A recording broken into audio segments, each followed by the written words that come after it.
maa ngi lay fay di la sant bu baax Yacine di kontaan ci ñëw fekke waxtaan wi di nuyu ñu ma fekk ñëpp le camarade Ngaraaf ak sama gars yi nga xam ni toujours ñu ngi may tooñ saa yi mu may tooñ léegi bi may doog yegg si di nuyu sama sœur Ndeye Dime di nuyu aussi ki nga xam ne tey dafa solo comme président Macky Sall te xaw ma lu ko waral xëy na dina ko leeral ci biir waxtaan bi jërëjëf. merci beaucoup ñu ngi ci dalal itam ki nga xamante ni moo di Babacar Mbaye Garaf bu Alliance Sauver le Sénégal ñu ngi lay dalal di la ziar. maa ngi leen di nuyu Pape Matar di nuyu mon frère et ami de la banlieue muy Omar Talla xam suñu fierté la di am mbégte loolu aussi daja fekk sama mbokku taalibe Ndeye Dime moom sama sœur sama mbokku taalibe la daam moom on partage beaucoup de choses ensemble xamaa ci waxtaan bi dina am yu bëri ci yu ñuy ànd. ñu defi dalal itam comme ni ñu koy defee vendredi gu nekk sama jongama bi nga xam ne moo toog sama wet ak musóor bu yaaju bi Ndeye Dime Ndaw maa ngi lay nuyu. maa ngi lay fay bu baax Yacine maa ngi sa ginnaaw di nuyu ñi ma bokkal plateau bi yëpp rawatina suñu invité yi Babacar Mbaye Ngaraaf ak Dambo ci nuyu askanu Sénégal yëpp. di toog ki nuyu ki toog sa wet mu di Cheikh Omar Talla maa ngi lay nuyu di la ziar. Yacine maa ngi lay nuyu di nuyu ñi ma bokkal plateau bi di nuyu waa Sénégal di nuyu nag particulièrement waa banlieue bi nga xam ni bu tawee. duñ nekk ci jàmm dañuy ŋàcc muy waa Médina Gounass waa Djiddah Thiaroye Kaw waa Diacksao waa Diamaguène fépp ci banlieue bi nga xamante ni ñoom ils ont les pieds sous l'eau. très bien Mamata Diallo nuyu naa la. Yacine fay naa la di la nuyu di nuyu Sénégal yi ñuy seetaan yëpp di nuyu aussi mon ami Dame ak le grand Babacar di nuyu Sénégal yi ñëpp ñu ngi seetaan de Saint-Louis à Colobane. très bien comme ni ngeen ko déggee léegi Cheikh Omar Talla wax leen ko mel na ni que Dakar bu tawee tuuti rek kenn ci parti yi nga xamante ni moo di Dakar dañ koy yëg fu ca mel ne Pikine Guinaw Rail Guédiawaye ak ñoom seen ba tax na yenn école yi nga xamante ni ñoo fa nekk élèves yi nga xam ne ñoo doon def seen examen CFEE malheureusement dañoo mujjee def seen examen pieds dans l'eau ba tax na ma bëggoon xam avis wu Dambo mi nga xamante ni moom moo fi représenté ñi nga xam ne ñoo di waaye CUSEMS ban xalaat ban jàngat nga ci am. waaw loolu day wax dëgg yàlla Soxna Yacine xol bu naqari rek tey moom Sénégal gépp gis image yi muy image yu daw yaram yu metti sénégalais yépp choqué nag d'abord jàngalekat yi ñu gis wax dëgg yàlla dans beaucoup de localités du pays fii ci parce que am na sax ñoo xam ne bi ñu jotee image yi dañ ni est-ce que dëgg la bi ñu jotee vidéo yi man effectivement vidéo yi sama les responsables dans les départements yi mu amee ñoom ñoo ma ko jox donc ay may leeral sénégalais yi ciy douter que ay images yu fiable la c'est des vidéos yoo xam ne tey lañ ko jël ñu gis wax dëgg yàlla ci localités yu bëri fii ci Dakar dans plusieurs localités de Dakar dans la banlieue surtout ak dans des zones yoo xam ne zone sud lañ nekk xale yi di dem di jàngi ñu leen di tungoom sax ñenn ñi pour ñu mën a jéggi yenn parties yi wala ñu leen di tungoom pour ñu dugg ci classe yi jàngalekat yi di jàppale xale yi pour ñu mën a toog ci table yi ko sa big wadd wala sa feuille wadd sax da ngay nekk ci jafe-jafe donc ñoom ñëpp seen tànk yi di tëmb ñuy def examen loolu nag guléet mu am Sénégal ñun jàngat bi ñu ci am di rek mooy xol bu naqari parce que ñun lii xamoon nañ ko parce que fii ci Ndoumbelane def nañ fi benn émission boo xam man waxoon naa ci loolu moom amul lu ñuy werante mani lii ñu bëgg a def nii ñu bëgg a jàngiloo xale yi ci période boo xam ni dañoo nar a nekk ci biir nawet bi ñuy def examen loolu musiba lay jur ci réew mi léegi nag loolu bañ ko waxee ñoom dañ ko ñàkkaloon fayda parce que ñun dañoo proposé woon leneen loola ñu proposé woon ñu jël sànni ca àll ba wane nag ak cuune gu metti ñoom ñu yor njàng meeg njàngale mi ñu jàpp nag ni réew bu fekkee régime présidentiel lañ nekk bu fekkente ni ministère dañoo lajj kon président de la république moo lajj kon lii xew Sénégal mënuñu ko cee keccat moom président de la république. parce que moom moo ko nangu gouverner c'est aussi prévoir. gouverner c'est prévoir mais surtout que li ñu prévoir ñëpp ne la nii lay demee ñu tege ko fa nee def seen conseil des ministres défier Sénégalais yépp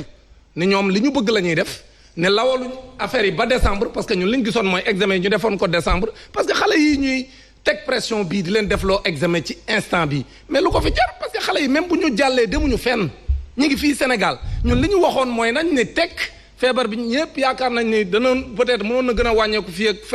fin septembre ñu commencé rattraper temps bi ñu war a rattraper correctement dem ba décembre ñu organiser leen seen i examen ci dal fekk nawet bi wàcc na fépp loolu lañ gisoon ni mooy solution bi waaye nag comme ñoom lépp lu ñuy def duñ ci laaj nit ñi seen xalaat wala bu nit ñi xalaatee ba pare ñoom ci jaay doole la ñuy diriger nit ñi moo tax lii xew nii man bettu ma léegi nag tey vraiment situation bu métti la ñu am ak yeneen jafe-jafe yoo xam te aussi am na ci examen bi. kon suñ la déggee nii ngay wax maanaam tutelle bi jëlul ay dispositions am liées justement à l'hivernage. amul benn disposition bu ñu jël d'abord dafa am école yoo xam ne lay wan ay cuune lañ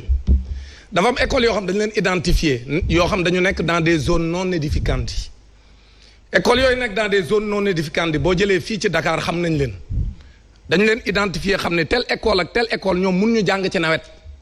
même bu école ubbee octobre day am ay jafe-jafe ñuy am ba dañuy dem ŋàcc jël waa koñ bi ak ASC yeeg yëpp dugal ci collectivités locales yi pour ñu ŋàcc leen pour ñu mën a jàng loolu même en année normale loolu moo doon am kon nag yow boo jëlee disposition boo demee ba jël sa décision ni man ci vacances yi laay def samay examen mais kon kay wax dëgg yàlla boo dul cuune war ngaa mën a jël say matuwaay ba xam ne école yooyu nga xam ne même octobre bu ñu daan ubbi daaw ñu mën a ubbi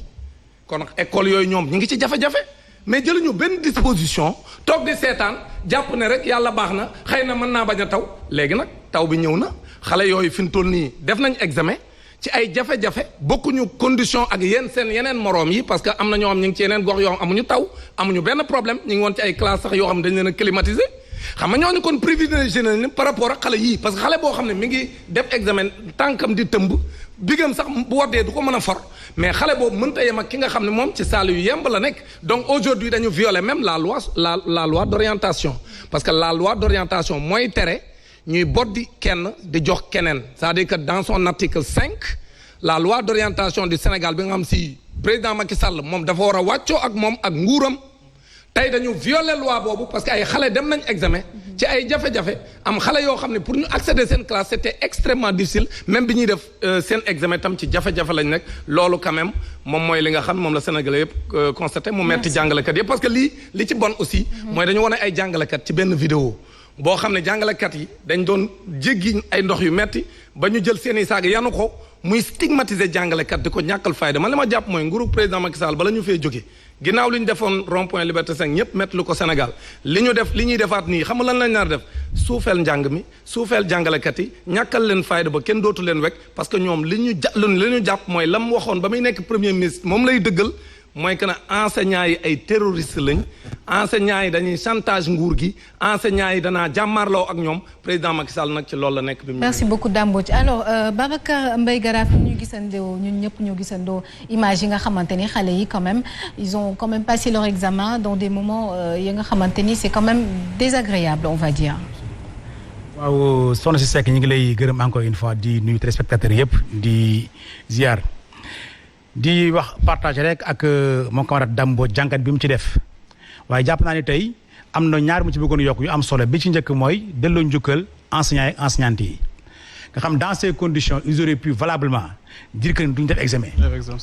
mais pour réew mi ak pour xale yi dañoo accepter def ay sacrifice ba ñëw def examen ci conditions yi yaa ngi ci gis sa moromu jigéen yoo xam ne saan dañoo wokk seeni sër ngir rek élèves yi mën a def examen beneen jàngat bi mooy